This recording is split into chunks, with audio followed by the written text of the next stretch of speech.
ಗೃಹಲಕ್ಷ್ಮಿ ಯೋಜನೆ ಫಲಾನುಭವಿಗಳಿಗೆ ಒಂದು ಕಡೆಗೆ 12,000 ರೂಪಾಯಿ ಹಣ ಜಮೆ ಬಗ್ಗೆ ಬಂಪರ್ ಸುದ್ದಿ ಬಂದಿದ್ರೆ, ಮತ್ತೊಂದು ಕಡೆಗೆ ಶಕ್ತಿ ಯೋಜನೆ ಉಚಿತವಾಗಿ ಬಸ್ನಲ್ಲಿ ಪ್ರಯಾಣ ಮಾಡಲು ಇನ್ಮುಂದೆ ಆಧಾರ್ ಕಾರ್ಡ್ ನಡೆಯಲ್ಲ, ಆಧಾರ್ ಕಾರ್ಡ್ ತೋರಿಸೋದು ಬಂದ್ ಮಾಡ್ತಾ ಇದ್ದಾರೆ ವೀಕ್ಷಕರೇ. ಹೌದು, ಸರ್ಕಾರದಿಂದ ಬಂದಿರೋ ಅಧಿಕೃತ ಮಾಹಿತಿ ಅಂತಾನೆ ಹೇಳ್ಬಹುದು. ಇನ್ಮುಂದೆ ಎಲ್ಲಾ ಬಸ್ನಲ್ಲಿ ಓಡಾಡೋ ಉಚಿತವಾಗಿ ಪ್ರಯಾಣ ಮಾಡೋ ಮಹಿಳೆಯರಿಗೆ ಒಂದು ಹೊಸ ರೂಲ್ಸ್ ಅಂತಾನೆ ಹೇಳ್ಬಹುದು. ಪಂಚ ಗ್ಯಾರಂಟಿಯಲ್ಲಿ ಶಕ್ತಿ ಯೋಜನೆಯಲ್ಲಿ ಬದಲಾವಣೆ ಮಾಡಲು ಸರ್ಕಾರ ಮುಂದಾಗಿದೆ. ವೀಕ್ಷಕರೇ, ನೀವು ಕೂಡ ಉಚಿತವಾಗಿ ಪ್ರಯಾಣ ಮಾಡ್ತಾ ಇದ್ರೆ ವಿಡಿಯೋ ಪೂರ್ತಿಯಾಗಿ ನೋಡಿ, ಹೊಸ ನಿಯಮದ ಬಗ್ಗೆ ಅಪ್ಡೇಟ್ ತಗೊಳ್ಳಿ. ಮತ್ತೆ 6ನೇ ಗ್ಯಾರಂಟಿ ಕೂಡ ಜಾರಿಗೆ ಬರ್ತಾ ಇದೆ. ಇನ್ಮುಂದೆ ಪಂಚ ಗ್ಯಾರಂಟಿಗಳಲ್ಲ, 6 ಗ್ಯಾರಂಟಿಗಳು ಕರ್ನಾಟಕ ಸರ್ಕಾರದಿಂದ ಜಾರಿಗೆ ಬರ್ತಾ ಇರುವಂತದ್ದು. ಹೊಸದಾಗಿ ಮತ್ತೊಂದು 6ನೇ ಗ್ಯಾರಂಟಿ ಕೂಡ ಘೋಷಣೆ ಮಾಡಲಾಗಿದೆ ವೀಕ್ಷಕರೇ. ಆ ಒಂದು 6ನೇ ಗ್ಯಾರಂಟಿ ಆದ್ರೂ ಯಾವುದು ಅಂತ ಈ ವಿಡಿಯೋದಲ್ಲಿ ನಾವು ನಿಮಗೆ ಅಪ್ಡೇಟ್ ಕೊಡಲಿದ್ದಾವೆ. ಬಂಪರ್ ಸುದ್ದಿ ಅಂತಾನೆ ಹೇಳ್ಬಹುದು. ಕೇಳಿದ್ರೆ ನೀವು ಕೂಡ ಫುಲ್ ಖುಷಿಯಾಗಿ ಹೋಗ್ತೀರಾ 6ನೇ ಗ್ಯಾರಂಟಿ ಕೇಳಿದ್ರೆ. ಮತ್ತೆ ರೇಷನ್ ಕಾರ್ಡ್ ಇದ್ದವರಿಗೂ ಕೂಡ ಹೊಸ ಒಂದು ಸಿಹಿ ಸುದ್ದಿ ಬರ್ತಾ ಇದೆ. ಮತ್ತೊಂದು ಹೊಸ ಬ್ರೇಕಿಂಗ್ ನ್ಯೂಸ್ ಕೂಡ ಬರ್ತಾ ಇದೆ. ಹೊಸ ಒಂದು ನಿಯಮ ಕೂಡ ಶುರುವಾಗ್ತಾ ಇದೆ. ಅನ್ನಭಾಗ್ಯ ಫಲಾನುಭವಿಗಳು, ಪಡಿತರ ಚೀಟಿದಾರರು, ಹಿರಿಯ ನಾಗರಿಕರು ಪ್ರತಿಯೊಬ್ಬರು ಕೂಡ ವಿಡಿಯೋ ಪೂರ್ತಿಯಾಗಿ ನೋಡಿ. ನಿಮ್ಮ ಹತ್ರ ಯಾವ ಕಾರ್ಡ್ ಇದೆ, BPL ಆರ್ APL, ಬೇಗನೆ ಕಮೆಂಟ್ ಅಲ್ಲಿ ಕಮೆಂಟ್ ಕೂಡ ಮಾಡಿ ವೀಕ್ಷಕರೇ. ಇನ್ನು ಕೊನೆಯದಾಗಿ ಬಂಗಾರ ಮತ್ತು ಬೆಳ್ಳಿ ಖರೀದಿ ಮಾಡೋರಿಗೂ ಕೂಡ ಕೊನೆಗೂ ಬಂತು ಸಿಹಿ ಸುದ್ದಿ. ರಾತ್ರೋರಾತ್ರಿ ಪಾತಾಳಕ್ಕೆ ಕುಸಿದೇ ಬಿಡ್ತು ಬಂಗಾರ ಮತ್ತು ಬೆಳ್ಳಿ ದರ. ಹೌದು ವೀಕ್ಷಕರೇ, ಇನ್ಮುಂದೆ ಬೆಲೆ ಇಳಿಕೆ ಆಗಲಿದೆಯಾ ಅಥವಾ ಮತ್ತೆ ಏರಿಕೆ ಆಗುತ್ತಾ? ಬಂಗಾರ ಬೆಳ್ಳಿ ಖರೀದಿ ಮಾಡಲು ಇದು ಸರಿ ಸಮಯ ಇದೆಯಾ ಇಲ್ವಾ ಅಂತ ನೋಡೋಣ. ನಿಮ್ಮ ಪ್ರಕಾರ 10 ಗ್ರಾಂ ಚಿನ್ನ, 1 kg ಬೆಳ್ಳಿ ಎಷ್ಟಾಗಬೇಕು ಕಮೆಂಟ್ ಮಾಡಿ. ಮೊದಲಿಗೆ ಗೃಹಲಕ್ಷ್ಮಿ ಫಲಾನುಭವಿಗಳು, ರೇಷನ್ ಕಾರ್ಡ್ ಇದ್ದವರು, ಬಸ್ ನಲ್ಲಿ ಉಚಿತವಾಗಿ ಪ್ರಯಾಣ ಮಾಡೋ ಮಹಿಳೆಯರು ಬೇಗನೆ ವಿಡಿಯೋಗೆ ಲೈಕ್ ಮಾಡಿ. ಅದಕ್ಕಂದ್ರೆ ಒಂದು ಸಿಹಿ ಸುದ್ದಿ, ಒಂದು ಹೊಸ ನಿಯಮ ಜಾರಿಗೆ ಬರ್ತಾ ಇದೆ. ಬೇಗನೆ ಎಲ್ಲರೂ ಕೂಡ ವಿಡಿಯೋಗೆ ಲೈಕ್ ಮಾಡಿ, ವಿಡಿಯೋ ಶುರು ಮಾಡೋಣ. ಇನ್ನೊಂದು ಕಡೆಗೆ ನೀವು ಕೂಡ ಕಮೆಂಟ್ ಮಾಡಿ, ನಿಮ್ಮ ಊರಿನ ಹೆಸರನ್ನ ಕಮೆಂಟ್ ಮಾಡಿ. ಹಾಗೆ ಗೃಹಲಕ್ಷ್ಮಿಯವರಾಗಿದ್ರೆ ನಿಮಗೂ ಕೂಡ ಹಣ ಬಂತ ಫೆಬ್ರವರಿ ತಿಂಗಳಲ್ಲಿ, ಎಸ್ ಆರ್ ನೋ ಅಂತ ಬೇಗನೆ ಕಮೆಂಟ್ ಮಾಡಿ. ತುಂಬಾ ಜನ ಹಿಂದಿನ ವಿಡಿಯೋದಲ್ಲಿ ಎಲ್ಲರೂ ಎಸ್ ಅಂತ ಕಮೆಂಟ್ ಮಾಡಿದ್ದಾರೆ. ಎಲ್ಲರಿಗೂ ಕೂಡ ಹಣ ಜಮೆ ಆಗೋದಕ್ಕೆ ಶುರುವಾಗಿದೆ. ಹೌದು ವೀಕ್ಷಕರೇ, ಈಗಾಗಲೇ 25 ಹಾಗೂ 26 2 ಕಂತು ಹಣವನ್ನ ರಿಲೀಸ್ ಮಾಡಲಾಗಿದ್ದು, ಈಗಾಗಲೇ 25ನೇ ಕಂತು ಎಲ್ಲರಿಗೂ ಕೂಡ 2,000 ರೂಪಾಯಿ ಜಮೆ ಆಗಿದೆ. ಒಟ್ಟಿಗೆ 4,000 ರೂಪಾಯಿ ಜಮೆ ಆಗುತ್ತೆ ಅಂತ ಕಾದು ಕುಳಿತಿದ್ರು. ಆದ್ರೆ ವೀಕ್ಷಕರೇ, 2,000 ರೂಪಾಯಿ ಹಾಗೆ 2 ಬಾರಿ ಜಮೆ ಆಗುತ್ತೆ. ಒಮ್ಮೆಲೆ 4,000 ರೂಪಾಯಿ ಜಮೆ ಆಗಲ್ಲ ಅಂತಾನೆ ಹೇಳ್ಬಹುದು. 25ನೇ ಕಂತು ಮೊದಲು ಜಮೆ ಆಗುತ್ತೆ, ನಂತರ 26ನೇ ಕಂತು ಕೂಡ ಜಮೆ ಆಗುತ್ತೆ. ಮೊದಲಿಗೆ ಹೇಳೋದಾದ್ರೆ ಸರ್ಕಾರ 24 ಕಂತು ಹಣವನ್ನ ಬಿಡುಗಡೆ ಮಾಡಿತ್ತು. ಈಗ 25, 26ನೇ ಕಂತು ಫೆಬ್ರವರಿ ಮತ್ತು ಮಾರ್ಚ್ ತಿಂಗಳದ್ದು ಅಂತಾನೂ ಕೂಡ ಇಲ್ಲಿ ಹೇಳಲಾಗ್ತಾ ಇದೆ. ಹೋದ ವರ್ಷ ಫೆಬ್ರವರಿ ಮತ್ತು ಮಾರ್ಚ್ ತಿಂಗಳದ್ದು ಹಣ ಸರ್ಕಾರ ಹಾಕಿರಲಿಲ್ಲ. ಆ ಒಂದು ಹಣವನ್ನ ಈ ವರ್ಷ ಬಿಡುಗಡೆ ಕೂಡ ಮಾಡಲಾಗ್ತಾ ಇದೆ. ಸದನದಲ್ಲಿ ಇದು ಚರ್ಚೆಗೆ ಬಂದ ಕಾರಣಕ್ಕೆ ಈಗ ಸರ್ಕಾರ ಹಣವನ್ನು ಕೂಡ ರಿಲೀಸ್ ಮಾಡಿರುವಂತದ್ದು. ಸೊ ಈಗ ಎಲ್ಲರ ಅಕೌಂಟ್ಗೂ ಕೂಡ ಹಣ ಜಮೆ ಆಗ್ತಾ ಇದೆ. ದಯವಿಟ್ಟು ಈ ಒಂದು ಗುಡ್ ನ್ಯೂಸ್ಗೆ ಲೈಕ್ ಮಾಡಿ. ಇನ್ನು ಈಗ ಸರ್ಕಾರ ಸೆಪ್ಟೆಂಬರ್ ತಿಂಗಳವರೆಗೂ ಹಣವನ್ನ ಕ್ಲಿಯರ್ ಮಾಡಿತ್ತು. ಈಗ ಅಕ್ಟೋಬರ್, ನವೆಂಬರ್ ಮತ್ತು ಡಿಸೆಂಬರ್ ಹಾಗೂ ಈ ಹೊಸ ವರ್ಷದ ಜನವರಿ ತಿಂಗಳದ್ದು ಒಟ್ಟು 4 ಕಂತು ಅಂದ್ರೆ 8,000 ರೂಪಾಯಿ ಹಾಗೂ ಫೆಬ್ರವರಿ ಮತ್ತು ಮಾರ್ಚ್ ತಿಂಗಳದ್ದು 4,000 ರೂಪಾಯಿ, ಟೋಟಲ್ ಆಗಿ ಒಟ್ಟು 6 ಕಂತು ಅಂದ್ರೆ 12,000 ರೂಪಾಯಿ ಹಣವಾಗ್ತಾ ಇದೆ. ಈ ಒಂದು 12,000 ರೂಪಾಯಿ ಬಾಕಿ ಇದೆಯಲ್ಲ, ಅದರಲ್ಲಿ ಮೊದಲು 4,000 ರೂಪಾಯಿ ಜಮೆ ಮಾಡಲಾಗುತ್ತೆ. ನಂತರ ಮಾರ್ಚ್ ತಿಂಗಳಲ್ಲಿ ಬಜೆಟ್ ಕೂಡ ಸರ್ಕಾರದಿಂದ ಮಾರ್ಚ್ 6ನೇ ತಾರೀಕಿಗೆ ಬಜೆಟ್ ಕೂಡ ಇಲ್ಲಿ ಮಂಡನೆ ಮಾಡಲು ಸರ್ಕಾರ ತೀರ್ಮಾನ ಮಾಡಿರುವಂತದ್ದು. ಮುಖ್ಯಮಂತ್ರಿ ಸಿದ್ದರಾಮಯ್ಯನವರು ದಾಖಲೆಯ 17ನೇ ಬಜೆಟ್ ಅನ್ನ ಇದೇ ಒಂದು ಮಾರ್ಚ್ 6ನೇ ತಾರೀಕಿಗೆ ಮಂಡನೆ ಮಾಡಲಿದ್ದಾರೆ. ಗೃಹಲಕ್ಷ್ಮಿ ಯೋಜನೆಗೆ ಸಿಂಹ ಪಾಲು ಸಿಗಲಿದೆ.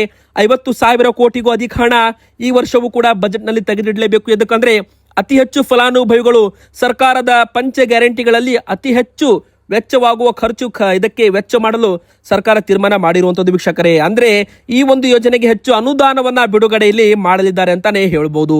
ಮತ್ತೆ ಒಂದು ಕಡೆಗೆ ಬಿಜೆಪಿ ಪಕ್ಷದವರು 5,000 ಕೋಟಿ ಹೋಗಿದ್ದಲ್ಲಿ ಅಂತ BY ವಿಜಯೇಂದ್ರ ಅವರು ಕೂಡ ಒಂದು ಪ್ರಶ್ನೆಯನ್ನ ಮಾಡ್ತಾ ಇದ್ದಾರೆ. ಆ ಒಂದು ಹಣವನ್ನ ರಿಲೀಸ್ ಮಾಡಿದ್ದೇವೆ, ಜಮೆ ಮಾಡ್ತಾ ಇದೀವಿ ಅಂತ ಕಾಂಗ್ರೆಸ್ ಪಕ್ಷದವರು ಕೂಡ ಇಲ್ಲಿ ಹೇಳಿರುವಂತದ್ದು ವೀಕ್ಷಕರೇ. ಮತ್ತೊಂದು ಹೇಳೋದಾದ್ರೆ, ಈಗ ಬಾಕಿ ಇರೋ ಹಣ ನಿಮಗೆ ಬಜೆಟ್ ನಲ್ಲಿ ಇದರ ಬಗ್ಗೆ ಸಿಹಿ ಸುದ್ದಿ ಕೂಡ ಬರಲಿದೆ ಅಂತಾನೆ ಹೇಳ್ಬಹುದು. ಈಗ ಹೊಸ ಒಂದು ನಿಯಮವೂ ಕೂಡ ಗೃಹಲಕ್ಷ್ಮಿಯರಿಗೆ ಶುರುವಾಗುತ್ತೆ ಇನ್ ಮುಂದೆ. ಏನಪ್ಪಾ ಅಂದ್ರೆ, ಜೀವಿತ ಪ್ರಮಾಣ ಪತ್ರ ಅಪ್ಲೋಡ್ ಮಾಡೋದು ಕಡ್ಡಾಯ. ಎದಕ್ಕಂದ್ರೆ ಮೃತಪಟ್ಟವರ, ಸತ್ತವರ ಹೆಸರಲ್ಲೂ ಕೂಡ ಗೃಹಲಕ್ಷ್ಮಿ ಹಣ ಹೋಗ್ತಾ ಇದೆ.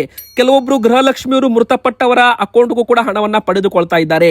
ಅಥವಾ ಕೆಲವೊಬ್ರು ಯೋಜನೆಗೆ ಶುರುವಾದಾಗ 3-4 ತಿಂಗಳು ಇದ್ರ ನಂತರ ಮೃತಪಟ್ಟವರ ಹೆಸರು ಖಾತೆಯಿಂದ ಡಿಲೀಟ್ ಆಗಿಲ್ಲ, ಅವರ ಅಕೌಂಟ್ಗೂ ಕೂಡ ಹಣ ಹೋಗ್ತಾ ಇದೆ. ಈ ಒಂದು ಗೃಹಲಕ್ಷ್ಮಿ ಹಣ ಕೇವಲ ಫಲಾನುಭವಿಗಳಿಗೆ ಹೋಗಬೇಕು, ದುರುಪಯೋಗವಾಗಬಾರ್ದು ಅಂತ ಪ್ರತಿ ವರ್ಷವೂ ಕೂಡ ಗೃಹಲಕ್ಷ್ಮಿಯವರು ಇನ್ ಮುಂದೆ ಒಮ್ಮೆ ಬಾರಿ ಜೀವಿತ ಪ್ರಮಾಣ ಪತ್ರ ಕೊಡೋದು ಕಡ್ಡಾಯ ಮಾಡಲಿದ್ದಾರೆ.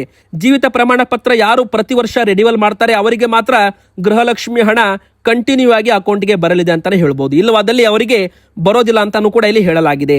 ಇನ್ನು ಮುಖ್ಯವಾಗಿ ಎರಡನೇ ದೊಡ್ಡ ಬ್ರೇಕಿಂಗ್ ನ್ಯೂಸ್, ಇನ್ ಮುಂದೆ ಶಕ್ತಿ ಯೋಜನೆ ಉಚಿತವಾಗಿ ಬಸ್ನಲ್ಲಿ ಪ್ರಯಾಣ ಮಾಡೋ ಮಹಿಳೆಯರು ಆಧಾರ್ ಕಾರ್ಡ್ ತೋರಿಸಿದ್ರೆ ನಡೆಯಲ್ಲ. ಹೌದು, ಈಗಾಗಲೇ ಲಕ್ಷಾಂತರ ಜನರು ಮಹಿಳೆಯರು ಬಸ್ನಲ್ಲಿ ಆಧಾರ್ ಕಾರ್ಡ್ ತೋರಿಸಿ ಪ್ರಯಾಣವನ್ನ ಮಾಡ್ತಾ ಇದ್ದಾರೆ. ಸರ್ಕಾರ ಕೊಟ್ಟಿರೋ ಆಧಾರ್ ಕಾರ್ಡ್ನ ತೋರಿಸಿ ಪ್ರಯಾಣ ಮಾಡೋದು ಇನ್ನು ಮುಂದೆ ಬಂದ್ ಆಗ್ಬಹುದು.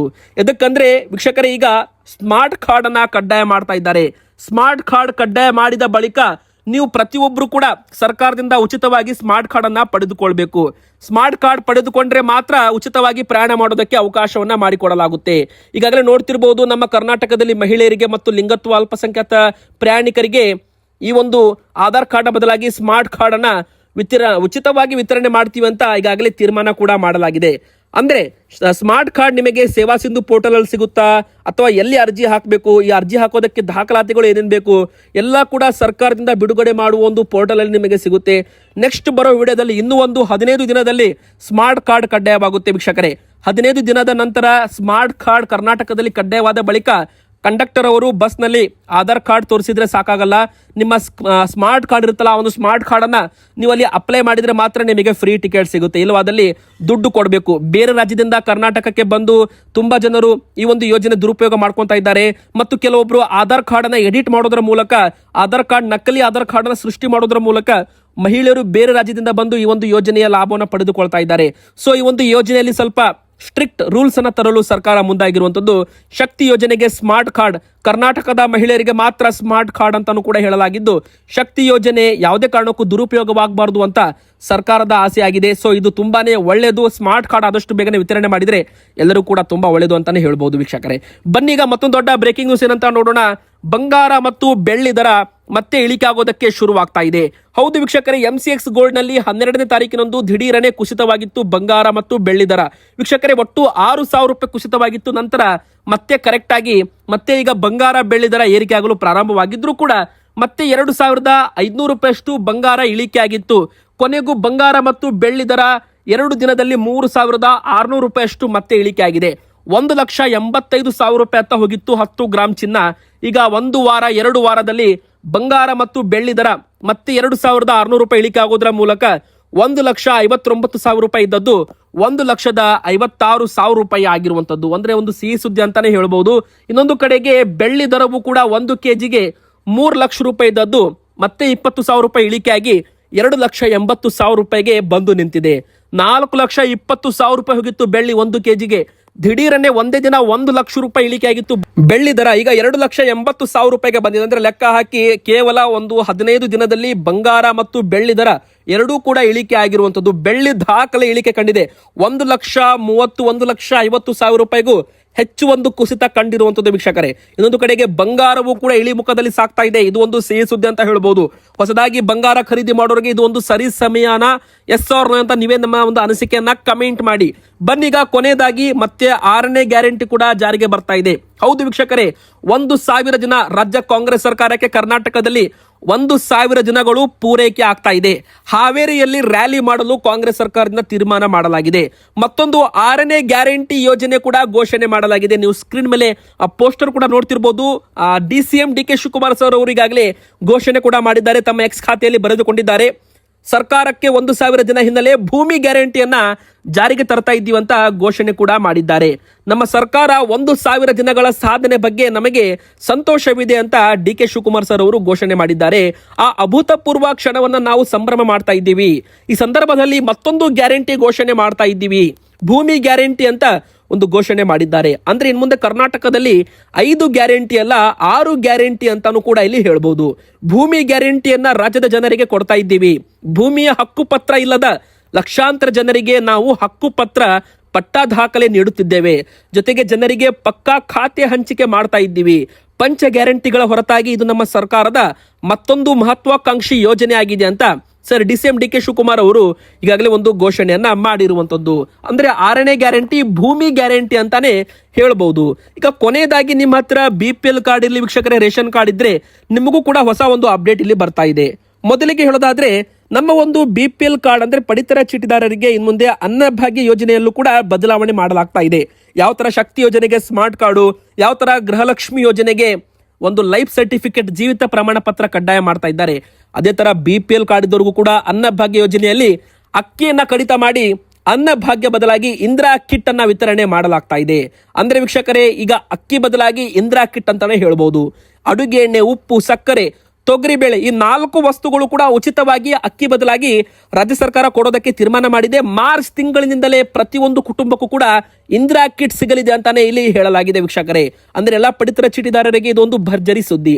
ಇನ್ನು ಎರಡನೇದಾಗಿ, ನಿಮ್ಮ ಒಂದು ಮನೆಯಲ್ಲೂ ಕೂಡ ವಯಸ್ಸಾದವರು, 75 ವರ್ಷ ಮೇಲ್ಪಟ್ಟವರು ಇದ್ದಾರೆ, ಹಿರಿಯ ನಾಗರಿಕರಿಗೆ ಇಲ್ಲಿ ಮನೆ ಬಾಗಿಲಿಗೆ ಪಡಿತರವನ್ನ ವಿತರಣೆ ಮಾಡುವ ಅನ್ನ ಸುವಿಧಾ ಯೋಜನೆ ಕೂಡ ಜಾರಿಗೆ ಬಂದಿದೆ. ಒಮ್ಮೆ ಬಾರಿ ನೀವು ನ್ಯಾಯಬೆಲೆ ಅಂಗಡಿಗೆ ಹೋಗಿ ಈ ಒಂದು ಯೋಜನೆಯಡಿಯಲ್ಲಿ ನಿಮ್ಮ ಹೆಸರನ್ನು ನೋಂದಾಯಿಸಿಕೊಂಡ್ರೆ ನ್ಯಾಯಬೆಲೆ ಅಂಗಡಿಯವರು ನಿಮ್ಮ ಮನೆ ಬಾಗಿಲಿಗೆ ಪಡಿತರವನ್ನ ವಿತರಣೆ ಮಾಡಲಿದ್ದಾರೆ. ಸೊ ಈ ಒಂದು ಯೋಜನೆ ಲಾಭವನ್ನ ಪಡೆದುಕೊಳ್ಳಿ. ಇನ್ನು ಮೂರನೇದಾಗಿ, ಯಾರ್ದೆಲ್ಲ BPL ಕಾರ್ಡ್ ಇದೆ ನೋಡಿ, ಈಗ ತುಂಬಾ ಜನ ತಮ್ಮ ಒಂದು BPL ಕಾರ್ಡ್ ಇದ್ರೂ ಕೂಡ ಅಕ್ಕಿಯನ್ನ ಬೇರೆಯವರಿಗೆ ಮಾರಾಟ ಮಾಡ್ತಾರೆ.